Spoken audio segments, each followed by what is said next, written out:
In our recent episodes, we talked about cultivating awareness. We talked about the case for reducing suffering.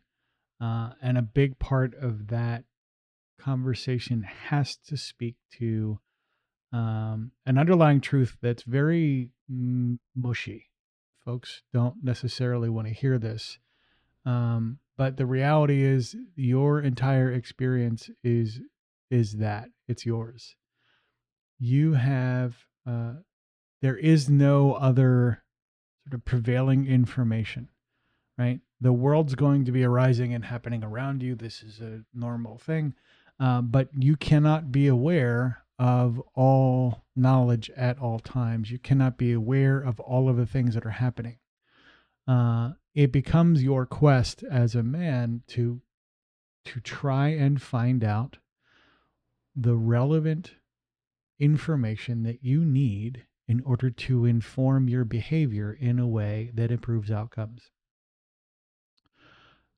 What this really means is, in many ways, there is almost no external information that's going to matter.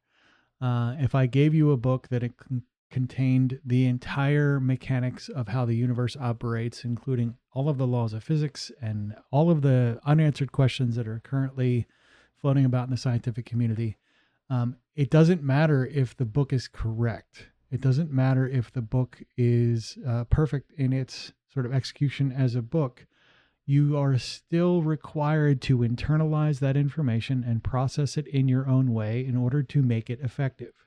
What that really means is, like I started with, your world is yours. You have to take information into it, process it, and use it to inform your behavior. In a lot of ways, this plays complete disregard to ideas of facts and objectivity and objective reality. And there's some real meaningful sort of questions about this. Your physiology itself is super responsive to your psychology. You literally will not see certain things that you don't want to see.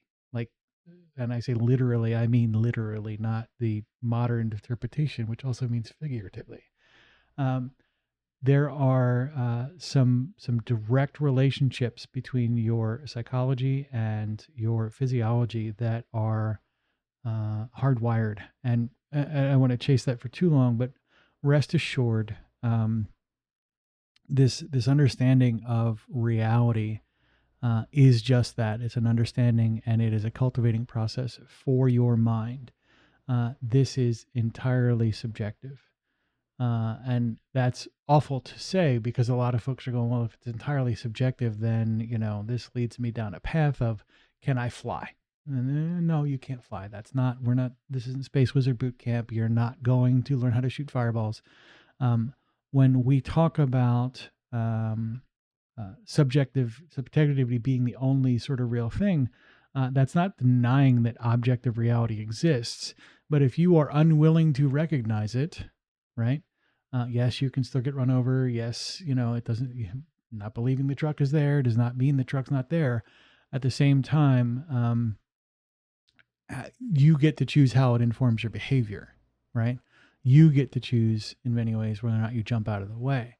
And so, with that in mind, the subjective approach and understanding your subjective world is really vital to the sort of process and the mission here, which means you should spend a ton of time, particularly if you're a younger man, learning how you learning how you solve problems, identifying the sort of meta conversation about how you work in the world and how you process these things, this reality, whatever you want to call it, becomes really important to learn, because there will be times when you need to learn a thing, and if you don't know how you learn, that's a problem, right? There's no objective system out there where you're going to pick this up and automatically be able to apply it. And again, this gets back to one of the things you'll find a lot of guys do when they're young and they're trying to figure things out is they'll go read yet like 30 or 40 books. on a subject. And I love the notion that you're going to do that, but you still have to process that knowledge in a way that informs your behavior, or it doesn't matter if you've read them or not. So this again takes us back full circle. Uh, to reduce suffering, you need to understand yourself. To understand yourself, you need to gain awareness. To gain awareness, you have to process information, and the best sort of way to learn how to do that is understand the meta process for how you work. And how you work is different than how I work. So you should spend some time figuring that out. And I'd love to hear and start collecting stories, and we'll put them out on the blog of how your brain works and how your sort of cognitive process works, because there is recurring sort of themes and trends, and you might be able to help others reduce their suffering by sharing what you know.